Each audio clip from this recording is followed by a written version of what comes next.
दोस्तों, आज की वीडियो की शुरुआत मैं एक कहानी के माध्यम से करना चाहता हूँ।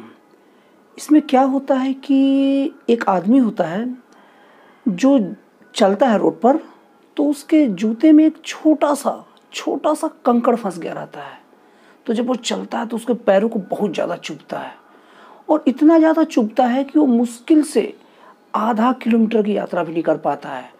और अंत में वो जूते को खोलता है और वो कंकड़ को बाहर निकालता है और फिर वो चलता है तो उसके लिए फिर कंफर्टेबल हो जाता है। अब उसी आदमी के साथ दूसरे दिन क्या हुआ कि अब दूसरी बार वो आदमी के जूते के अंदर कुछ नहीं फंसा था, लेकिन सड़क खराब थी और सड़क में बड़े बड़े पत्थर थे। कई पत्थर बहुत ज़्यादा नुकीले थे और वो आदमी सड़क पर चलते रहता है और वो लगभग 2 से 3 किलोमीटर, 4 किलोमीटर, 5 किलोमीटर तक चल लेता है, वो भी एकदम नुकीले पत्थर की ओर, एक से एक धारदार पत्थर के ऊपर। फिर भी उसको कोई दिक्कत नहीं होता। हाँ दोस्तों, हमारी समस्याओं का ज़्यादातर संबंध हमारी अंदरूनी परिस्थितियों से ही होता है।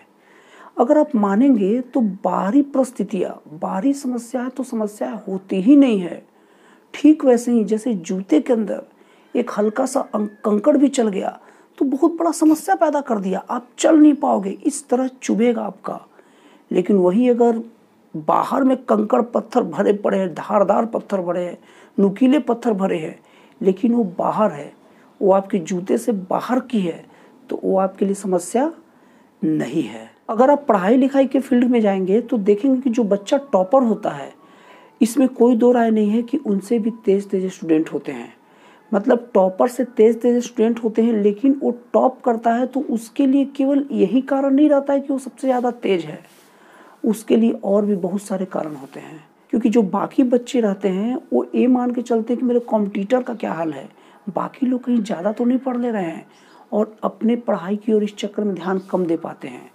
लेकिन जो मेधावी छात्र होते हैं, जो टॉपर होते हैं, वो क्या करते हैं कि अपने अंदर पूरा ध्यान देते हैं। उन्हें ये मतलब नहीं कि बाहर वाला कितना पढ़ रहा है, उन्हें बस इस बात से मतलब है कि हमें बेहतर पढ़ लेना है, हमें अंदर से मजबूत और तैयार रहना है।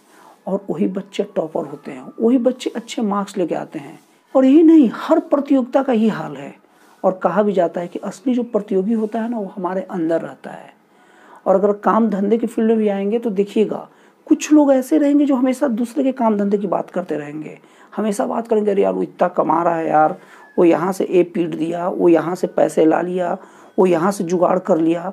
वो हमेशा अपने कॉम्पिटिटर के बारे में बात करेंगे, अपने कॉम्पिटिटर की जो बायलक अच्छी चीज़ें मिल गई उसके बारे में ही बात करेंगे, और अपनी बारे में बात नहीं करेंगे। और यहाँ तक सोचते भी केवल अपने कॉम्पिटिटर के बारे में ही रहेंगे। अपना क्या करना है, अपनी क्या समस्या है, इसके बारे में बिल्कुल नहीं सोचेंगे। और वो जो बिजनेस में रहते हैं ना, वो आज भी दूसरे की शिकायत ही करते रहते हैं और दूसरे की कमी ही निकालते रहते हैं। और आज से शायद 20 साल, 25 साल, 30 साल बाद भी यही करते रहेंगे। और अंत में अपने कॉम्पिटिटर के भाग्य की तारीफ करेंगे कि वो भाग्य भरोसे बन गया, और अपने भाग्य की निंदा करते हुए ही रहेंगे। मैं आपको एक एग्जाम्पल और देना चाहूँगा। मान लीजिए कोई आदमी बिल्डिंग बनाता है अपने रहने के लिए, और बिल्डिंग का बेस जैसे तैसे बना देता है और बेस पर बिल्कुल ध्यान नहीं देता। लेकिन वो क्या करता है कि हम अपने बिल्डिंग पर बहुत कम लोग को चढ़ने देंगे, ऐसा काम करेंगे कि बिल्डिंग पर वजन बहुत कम है, मतलब बहुत कम वेट बिल्डिंग पर पड़े।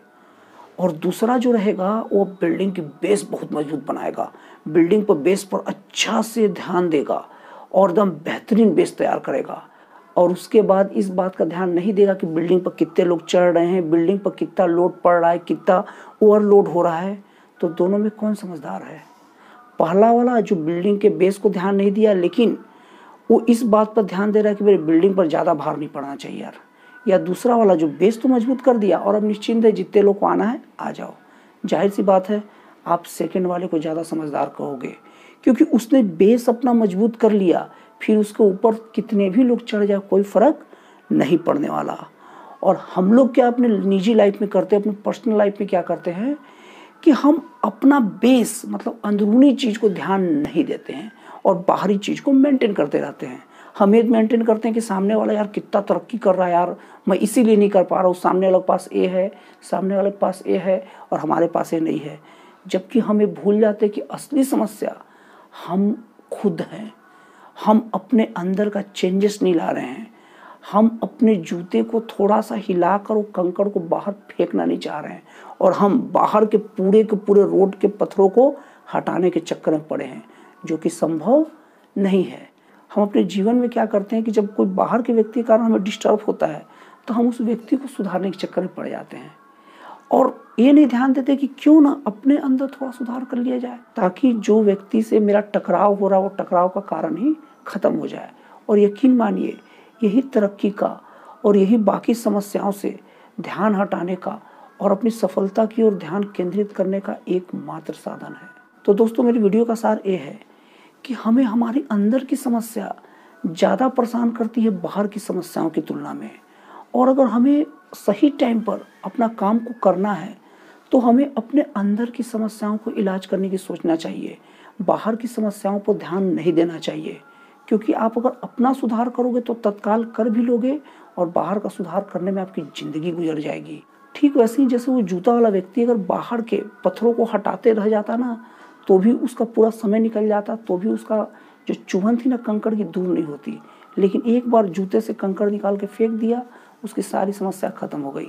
बाहर के पत्थर परेशान हमें कभी नहीं करते, और अगर गढ़ते भी है ना तो हमें हमारे अंदर के ही पत्थर गढ़ते हैं। दोस्तों, तो आज से बात ठान लीजिए कि आप स्टूडेंट हैं या कोई काम धंधा करते हैं या कोई भी लक्ष्य में लगे हैं, तो हमें हमारा असली कंपटीशन अपने आप से करना है। बाहरी कॉम्पिटिटर तो कोई मायने ही नहीं रखते, उन्हें छोड़ दीजिए। और दूसरा चीज़, अगर आप उनको ध्यान देंगे तो कर भी क्या लेंगे, उन्हें सुधार तो सकते नहीं है। तो इसलिए पूरा ध्यान हम अपने आप पर दें और फिर देखिए आपका रास्ता कितना आसान हो जाता है। दोस्तों, आपको मेरा वीडियो कैसा लगा, अच्छा लगा या खराब लगा, कमेंट बॉक्स में निश्चिंत होकर लिखिए। यकीन मानिए अगर आप मेरे वीडियो को खराब भी बोलेंगे ना तो भी मैं आपका स्वागत ही करूँगा। दोस्तों, अगर आपको मेरा वीडियो पसंद आया हो तो प्लीज़ इस चैनल को सब्सक्राइब कर लीजिए, ताकि इस टाइप का जब भी मैं कोई नया वीडियो डालूं तो इसका सबसे पहला नोटिफिकेशन आप तक पहुंचे और आप इस वीडियो को सबसे पहले देख पाएँ। तो दोस्तों, फिर मिलते हैं अगली वीडियो में एक नए सुंदर और जन कल्याणकारी विचारों के साथ।